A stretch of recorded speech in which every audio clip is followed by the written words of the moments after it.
السلام عليكم ورحمة الله وبركاته، أهلا وسهلا بكم في برنامج دقيقة كورة. النهارده هنتكلم عن قرعة الكونفدرالية ودوري أبطال أفريقيا. طبعا وتوقعاتي لكل مجموعة، طبعا الحلقة جت متأخر ولكن كويس إنها اتعملت. النهارده هنتكلم طبعا عن الكونفدرالية المجموعة الأولى، وتضم اتحاد العاصمة الجزائري ومودرن فيوتشر وسوبر سبور الجنوب أفريقي والهلال الليبي. المجموعة الثانية الزمالك وسجرادا الأنجولي وسوار الغيني وبوسليم الليبي. المجموعة الثالثة ريفرز يونايتد والأفريقي التونسي ودريمرز الغاني ولوبيتو الأنجولي. المجموعة الرابعة نهضة بركان وديابلس الكونغولي واستاد مالي وسيخوخون يونايتد. طبعا ده سحر اسود. ده توقعاتي لكل مجموعة. لما نتكلم دلوقتي على المجموعة الأولى، اتحاد اللي بتضم اتحاد العاصمة الجزائري ومودرن فيوتشر وسوبر سبور الجنوب أفريقي والهلال الليبي. طبعا فيوتشر مجموعة قوية جدا، دي بقى اللي يتقال عليها مجموعة الموت في الكونفدرالية. فرص فيوتشر صعبة، هو المنافس الأقرب لمودرن فيوتشر هو سوبر سبور. اتحاد العاصمة أول وفيوتشر إن شاء الله تاني متأهل. المجموعة الثانية الزمالك وسجرادا الأنجولي وسوار الغيني وبوسليم الليبي.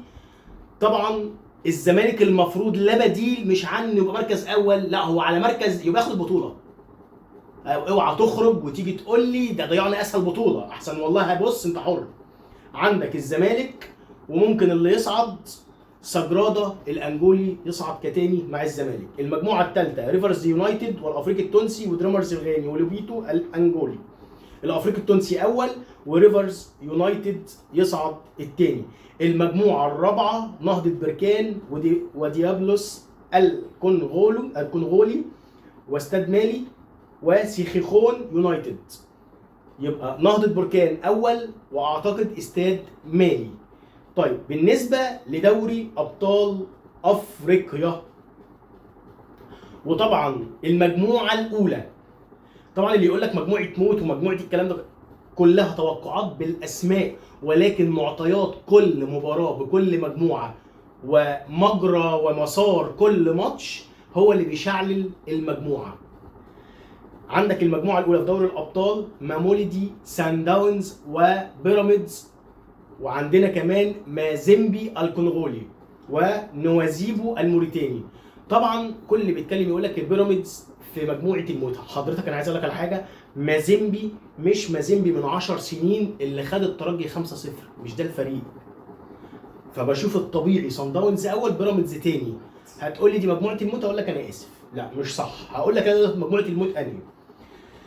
المجموعه الثانيه الوداد المغربي وسيمبا التنزاني واسك ميموزا الايفواري وجوانج جالاكسي البوتسواني. هتقول لي مين يصعد؟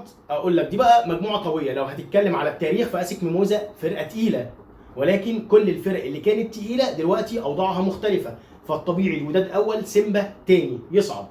المجموعه الثالثه والثالثه بقى اللي بتضم الترجي وبيترو اتلتيكو الانجولي والهلال السوداني والنجم الساحلي. وتعال نتكلم في المجموعه دي شويه.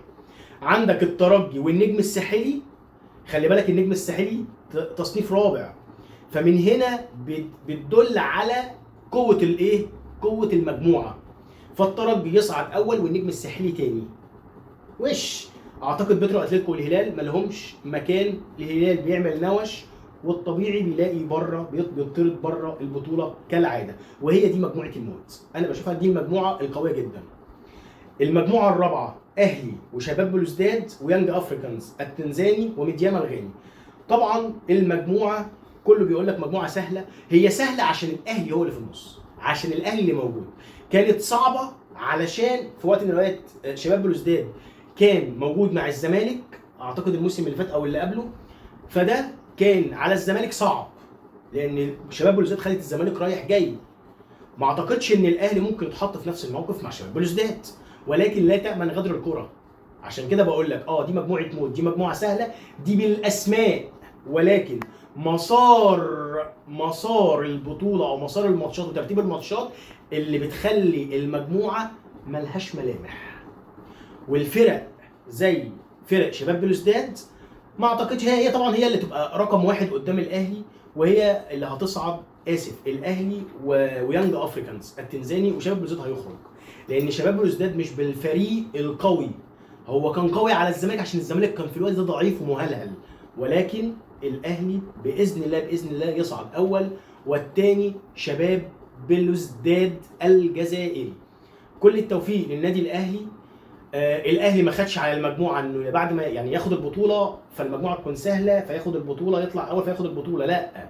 الاهلي دايما بيتحط دايما في مواقف رخمه وتنحى ويعود من بعيد، واطهر الطاهر يضيع ضربه جزاء فيعود الامل للاهلي، فالاهلي يكسب الهلال هنا 3 فياخد البطوله.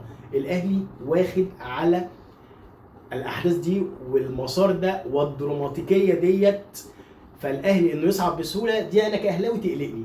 كل التوفيق للنادي الاهلي بس، والسلام عليكم ورحمه الله وبركاته.